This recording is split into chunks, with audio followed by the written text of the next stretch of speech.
దేవుని వాక్యం నుండి ఎస్తేరు గ్రంథము 2వ అధ్యాయంలో కొన్ని ప్రాముఖ్యమైన మాటలు మనం ధ్యానం చేసుకుందాం. ఎస్తేరు గ్రంథము 2వ అధ్యాయము 8వ వచనం.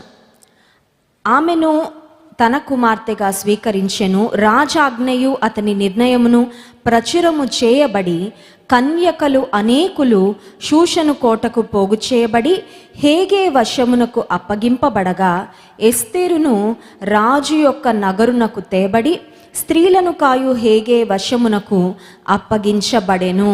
ఈరోజు మనం ధ్యానం చేసుకోబోతున్న వాక్య భాగం ఏంటంటే, దేవుడు ప్రత్యేకంగా ఎవరిని జ్ఞాపకం చేసుకుంటాడు, ఎందుకు జ్ఞాపకం చేసుకుంటాడు అనే అంశం. చాలాసార్లు మనకు ప్రత్యేకత అంటే ఇష్టం. ఎవరైనా ఇంటికి వెళ్తే మీకోసమే అండి, మీకు ఇష్టమని ఇది వండానంటే ఎంత సంతోషపడిపోతాం.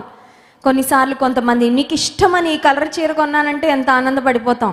మనకి ఎవరైనా మనల్ని ప్రత్యేకంగా భావిస్తే, ప్రత్యేకంగా ట్రీట్ చేస్తే చాలా సంతోషం. అందరితో కలిపి కాకుండా ప్రత్యేకంగా ఎవరైనా గుర్తించి పలకరిస్తే ఎంత ఆనందమో. ప్రత్యేకతలో ఉన్న ప్రత్యేకతే అది కదండి. స్పెషాలిటీ అంటేనే స్పెషల్. దేవుడు కూడా మనల్ని ప్రత్యేకమైన వారిగా ఎంచేవాడు అనే మాట ఎస్తేరు జీవితంలో చాలా చాలా స్పష్టంగా మనం గమనించగలం.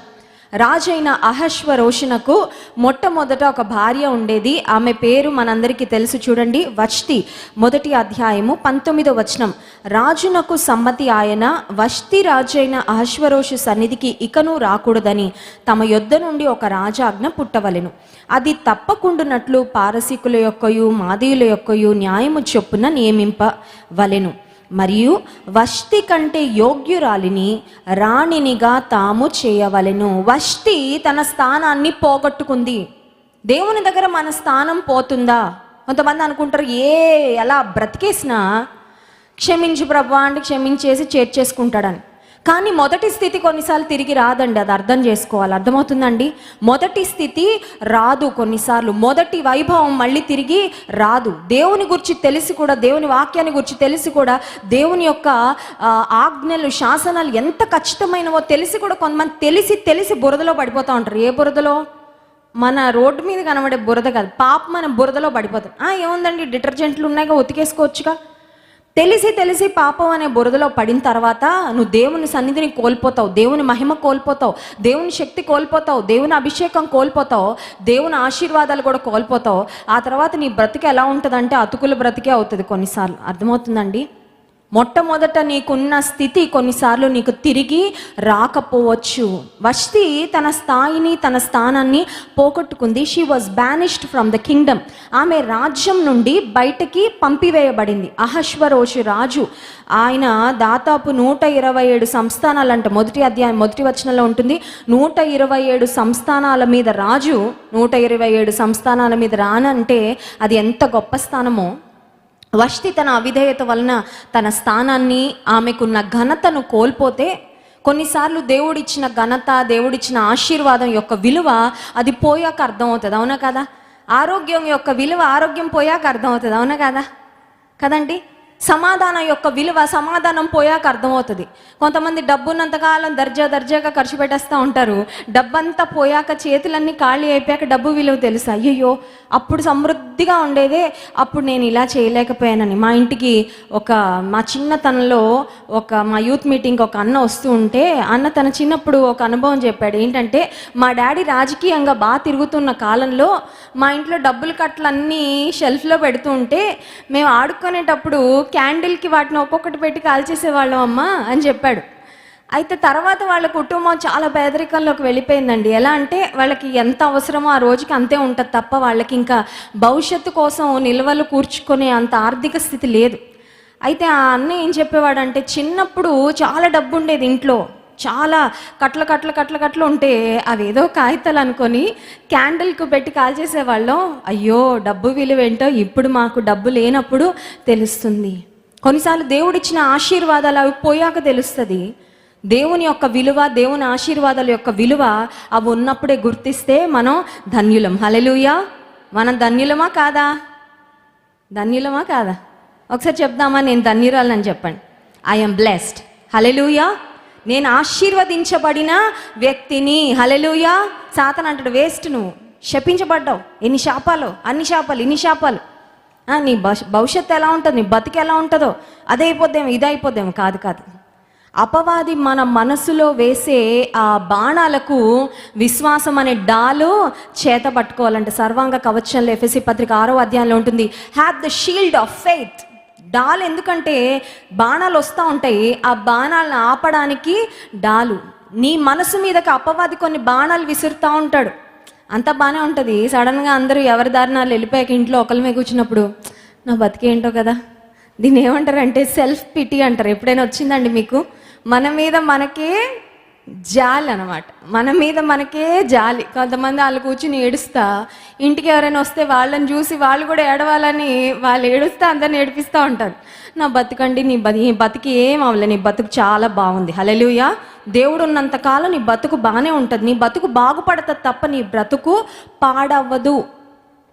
వష్టి దేవుడు ఆమెకి ఇచ్చిన స్థానాన్ని, ఆశీర్వాదాలను కోల్పోయిన తరువాత దేవుడు ఆ స్థానంలోకి ఇంకొకళ్ళని తీసుకురావాలనుకున్నాడు.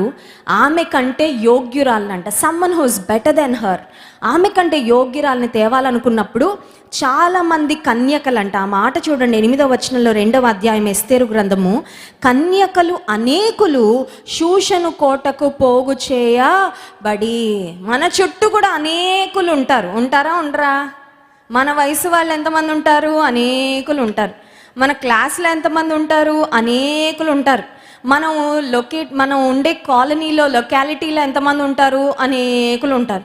ఇంత అనేకులలో నేనేం ప్రత్యేకమండి అని మనం అనుకుంటాం కదండి. అనేకమైన కన్యకలు అక్కడికి చేర్చబడ్డారు, షూషను కోటకు చేర్చబడ్డారంట, సెలక్షన్ ప్రాసెస్లో భాగంగా. ఇప్పుడు అనేకులలో ఒకటిగా ఎవరుందంటే ఎస్తేరు ఉంది. ఎస్తేరు అనే ఒక దేవుని యందు భయభక్తులు కలిగిన బిడ్డ, దేవుని గట్టిగా పట్టుకున్న బిడ్డ, విశ్వాసముతో బ్రతికిన బిడ్డ, తండ్రి తల్లి లేకపోయినా దేవుని మీద ఆధారపడిన బిడ్డ.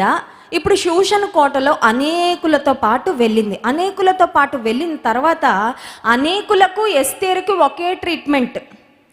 దేవుని బిడ్డలో మనం మందిరానికి వస్తాం, మనకైనా పరలోకం నుండి మన్నా కురుస్తుందండి భోజనం, లేకపోతే మనం కూడా బియ్యము, పప్పు, ఉప్పు, నూనె అవే తింటున్నామా?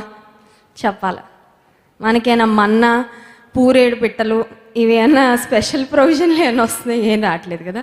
అందరం అదే ఆహారం, అందరం అదే గాలి, అందరం అదే నీరు. ఇప్పుడు షూషను కోటలోకి వెళ్ళిన కన్యకలందరికీ ఒకే ట్రీట్మెంట్. దాన్ని ఏమంటారంటే బ్యూటీ ట్రీట్మెంట్ అంటారనమాట.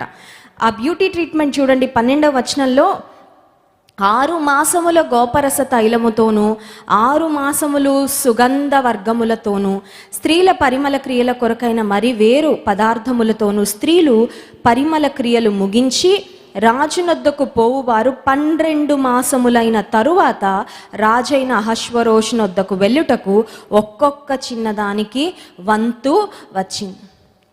ఇప్పుడు అనేక మంది కన్యకలు షూషను కోటలోకి వెళ్ళారు. సో ఎస్తేరు అనేకులలో ఒకతే, ఒక గుంపు, ఒక సమూహంలో ఒకటిగా ఉంది. రెండవదిగా అందరికీ సుగంధ వర్గములతో గోపరస తైలంతో బ్యూటీ ట్రీట్మెంట్లు అయితే అందరికీ సమానంగానే ఇచ్చారు.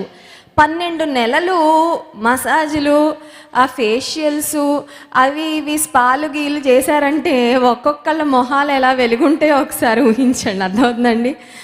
వాళ్ళు ఎంత అందంగా, ఎంత సౌందర్యంగా వాళ్ళు సిద్ధపరచబడ్డారు. సో ఒక మాటలో చెప్పాలంటే ఎక్స్టర్నల్గా, బాహ్యంగా అందరూ బాగా సిద్ధపరచబడ్డారు.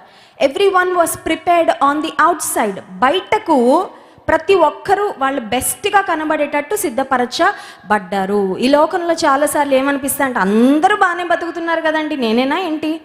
దేవుని యందు భయభక్తులు కలిగి నేను పర్వాలా, నా బతుకు బాగానే ఉంది, అందరు కూడా మరి బాగానే ఉన్నారుగా, దేవుడు లేని వాళ్ళు కూడా బాగానే ఉన్నారుగా, దేవుడు లేని వాళ్ళు కూడా సంతోషంగానే ఉన్నారుగా. లేకపోతే కొన్నిసార్లు ఏమనిపిస్తుంది, మాకు కష్టాలు ఉన్నాయి, దేవుడు లేని వాళ్ళకి కష్టాలు ఉన్నాయి, ఇంకేంటండి తేడా? ఇప్పుడు ఇక్కడ అదే చెప్తున్నాను. దేవుని వాక్యంలో మనం గమనించినట్లయితే మిగతా కన్యకలు కూడా ఎస్తేరు వలెనే 12 నెలలు సుగంధ వర్గములతో, తర్వాత పరిమళ తైలములతో, వీటన్నిటితో వాళ్ళ గోపరస తైలముతో ప్రిపరేషన్ అనేది జరిగింది. అది జరిగిన తర్వాత 12వ వచనంలో ఒక మాట గమనించాలి, ఒక్కొక్కరికి వంతు వచ్చిందంట. చూసారండి ఆ మాట? ఒక్కొక్క చిన్నదానికి వంతు వచ్చినప్పుడు ఒక్కొక్క చిన్నది రాజు నొద్దకు ఆ విధముగా పోవుచుండెను. హల్లెలూయా. నీ కూడా వంతు వస్తుంది. నీ టైం ఒకటి. అందరం బతుకుతున్నట్టు కనబడిన అందరూ పుట్టిక తేదీ ఒకటే రోజు అండి చెప్పాలి. అందరికి ఒకటే బర్త్డే డేట్ ఉంటుందా? ఎక్కడో కలుస్తుంది కదా, పలానా మీ అబ్బాయికి మాకి ఒకటే రోజు అండి బర్త్డే, ఎక్కడో అలా అని అందరం ఒక రోజు పుట్ల. పోనీ అందరం ఒకటే రోజు భూమి మీద నుంచి వెళ్ళిపోతామా? ఎవరి టైము ఎవరి వంతు వచ్చినప్పుడు వాళ్ళు. ఎంతమంది గుంపులోకి వచ్చినా దేవుడు పలానా సిస్టర్ రండి అంటే, అమ్మో నన్ను కాదు అనుకోవద్దు, ఎవరిని దేవుడు పిలవద్దు, ఇక్కడ అందరం సంతోషంగా ఉండాలని కోరుకుందాం. కానీ దేవుని సమయం వచ్చినప్పుడు ఎంతమంది గుంపులో మనం ఉన్నా టక్కని దేవుడు పిలవగానే వెళ్ళిపోవడం, అంతేనా? వంతు వచ్చినప్పుడు దేవుడు నీ వంతు వస్తుంది. నువ్వు దేవుని కొరకు బ్రతుకుతూ ఉన్నప్పుడు, దేవుని మీద ఆధారపడుతూ ఉన్నప్పుడు, విశ్వాసంతో జీవిస్తున్నప్పుడు, దేవుని ఘనపరుస్తున్నప్పుడు, దేవుని హెచ్చిస్తున్నప్పుడు, దేవుని కొరకు నువ్వు కార్యాలు చేస్తున్నప్పుడు నీకు కూడా వంతు వస్తుంది. ఇప్పుడు ఇంకో ప్రశ్న అడుగుతాను. ఎస్తేరే ఫస్ట్ వంతు వచ్చిందా, ఇంకా మిగతా కొంతమంది ముందు వెనకాల ఉండుంటారా? చెప్పాలి. ఆమె కంటే ముందు కొంతమంది ఎల్లుంటారు. ఎస్తేరు లైన్లో ఆమెకి ఏ నంబర్ ఇచ్చి ఉంటారు కదా, టోకెన్ నంబర్ 17, టోకెన్ నంబర్ 70. అంటే ఈవిడ ముందు 69 మంది వెళ్ళారు, ఈవిడ వెనకాల ఇంకొక 30 మంది ఉంటారేమో, తెలీదు. అక్కడ టోటల్ నంబర్ అయితే మనకి రాయబడలేదు. ఇప్పుడు ఇంకో ప్రశ్న.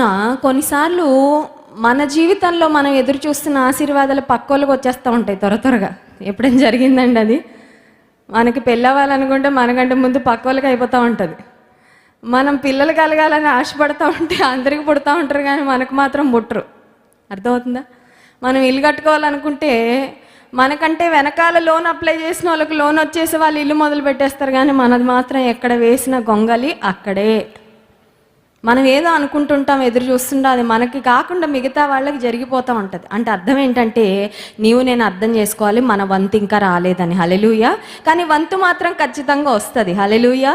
He makes all things beautiful in his time. దేవుడు అన్నీ తన సమయం చొప్పున ఆయన చక్కగా జరిగిస్తాడంట. ప్రసంగి గ్రంథంలో వ్రాయబడి ఉన్న మాట, ఆయన సమయంలో ఆయన సమస్తమును చక్కగా పర్ఫెక్ట్ టైమింగ్. నీ లైఫ్లో ఎప్పుడు ఏం జరగాలో అవన్నీ దేవుడు డిసైడ్ చేసి పెట్టాడు. నువ్వు తొందరపడినా కొన్నిసార్లు దేవుడిని తొందర పెట్టేస్తూ ఉంటారు. కొంతమంది తల్లిదండ్రులు తొందర పెట్టేస్తూ ఉంటారు, అవునా కదా? తల్లిదండ్రులు తొందర పెట్టే వాళ్ళు ఉండరా? ఏదో ఒకటి చేయండి. మరి మీరు ఎందుకున్నారు ఇక్కడ? ఉద్యోగం అందరికి వచ్చేస్తుంది, లంచం కట్టయినా సరే నాకు ఉద్యోగం తెప్పించేయండి. అమ్మా నాన్నని టెన్షన్ పెట్టేస్తూ ఉంటారు కొంతమంది, అవునా కదా? పెళ్ళి చేయండి నాన్న, అందరికి అయిపోతుంది పెళ్ళి, నువ్వెందుకు చేయట్లేదు?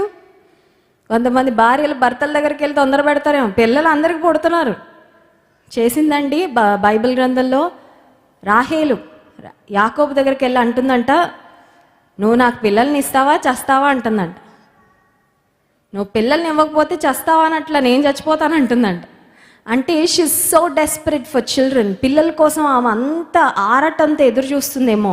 ఆమె అంటుంది, ఇంకా నేను వెయిట్ చేయలేను, చచ్చిపోతాను. అంటే యాకోబు అన్నాడు, మంచి మాట చెప్పాడు, దేవుడి స్థానంలో ఉన్నానమ్మా నేను, భర్తనే కరెక్టే, కానీ దేవుడి స్థానంలో అయితే నేను లేను. నా మీద పడి ఏడవకు, దేవుడి దగ్గర పడి ఏడు. హల్లెలూయా.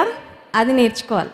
దేవుని దగ్గర పడి ఏడవడం నేర్చుకుంటే ఆశీర్వాదాలన్నీ మన స్వంతమే. హల్లెలూయా. అమ్మ మీద పడి నాన్న మీద పడి ఏడవద్దు, ఇరుగు పొరుగు వారి మీద పడి ఏడవద్దు, బంధువుల మీద పడి ఏడవద్దు. నీకెవరో ఆపేశారు నీ ఆశీర్వాదాలను బాధపడద్దు.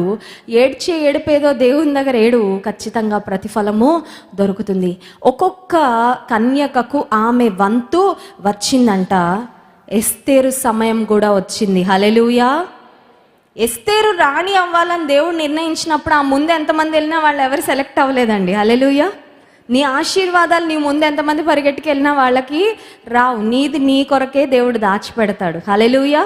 నీది నీ కొరకే ఏర్పాటు చేశాడు, అది నీ చేతుల్లోకే వస్తుంది, అది నీవే పొందుకుంటావు, అది నీవే స్వతంత్రించుకుంటావు.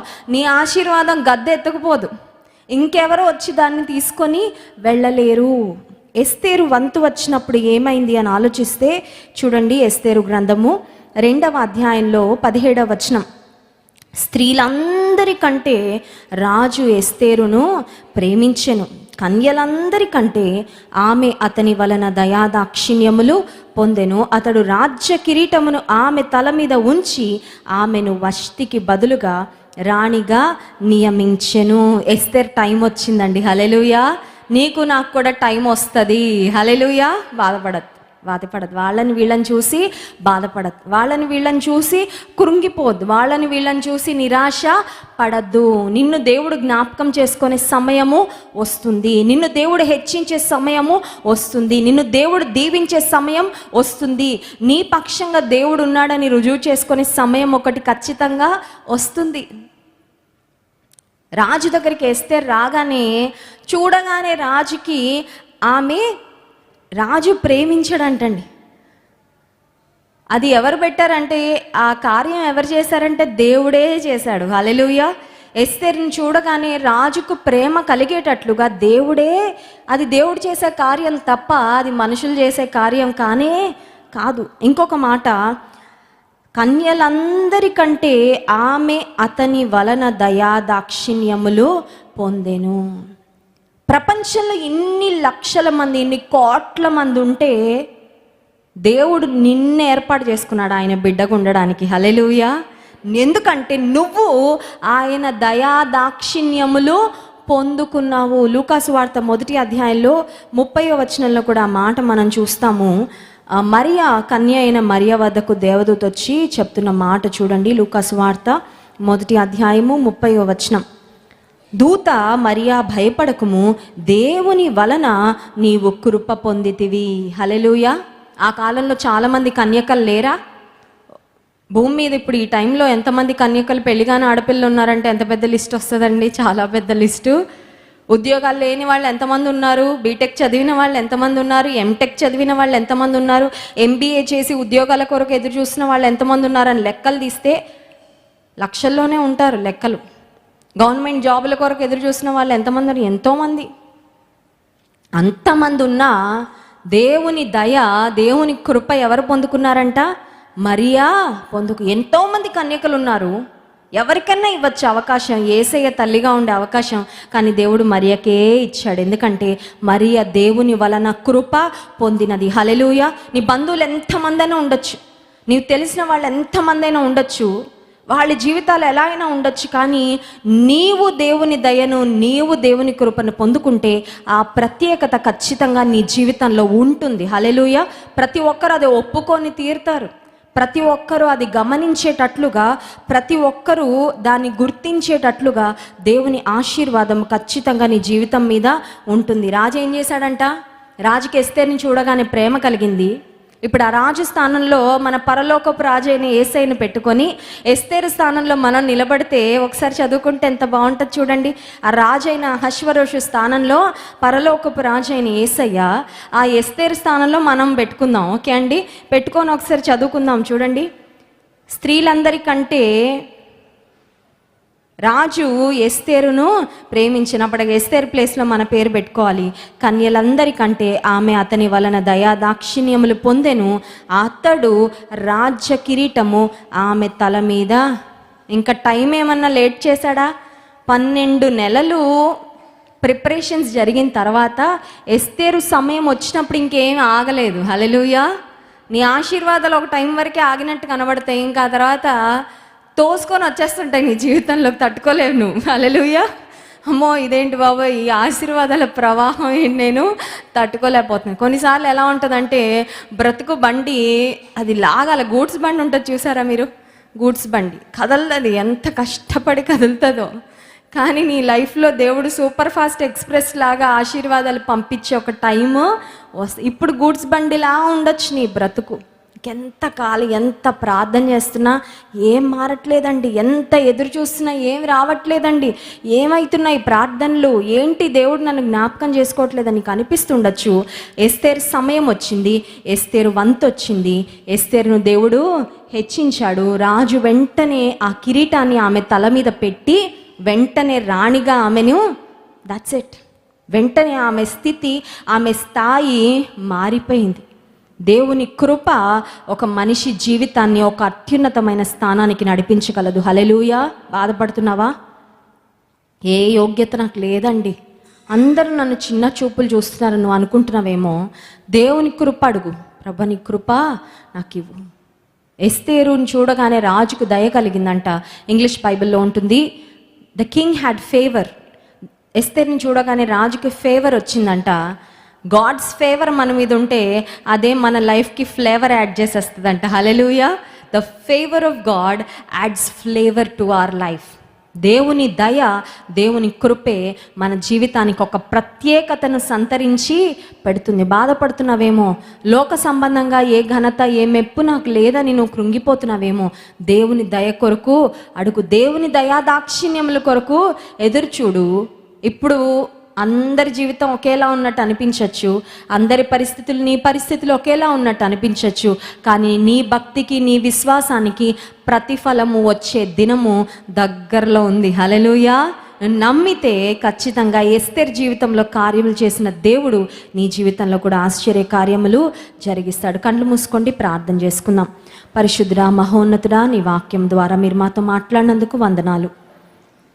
వష్టికి బదులుగా ఆమె కంటే యోగ్యురాలిని ఆ స్థానంలో పెట్టాలని నాయన రాజు నిర్ణయించాడు. యోగ్యత మాకు ఇవ్వండి అయ్యా. నీ దృష్టిలో యోగ్యులముగా బ్రతికే కృప మాకు ఇవ్వండి. అవిధేయత, గర్వము, ఎదురాడే స్వభావము మాలో లేకుండా సహాయం చేయండి. ఎస్తేరును చూడగానే రాజుకు ప్రేమ కలిగింది, దయ కలిగిందని వాక్యంలో ఉంది. ప్రభా, పరలోకపు రాజుగా మీరు మమ్మల్ని చూస్తున్నారయ్యా. మీరు మమ్మల్ని ప్రేమతో చూస్తున్నారు. ఒకరోజు మాకు ప్రతిఫలం ఇవ్వాలని, నీ సమయంలో మా వంతు వచ్చినప్పుడు మమ్మల్ని ఆశీర్వదించాలని మీరు ఎదురు చూస్తున్నారు కనుక వందనాలు. విసుగక పట్టుదలతో నీ కార్యాల కొరకు ఎదురు చూసే ఓపిక, శ్రద్ధ, పట్టుదల మాకు మీరు దయచేయండి అయ్యా.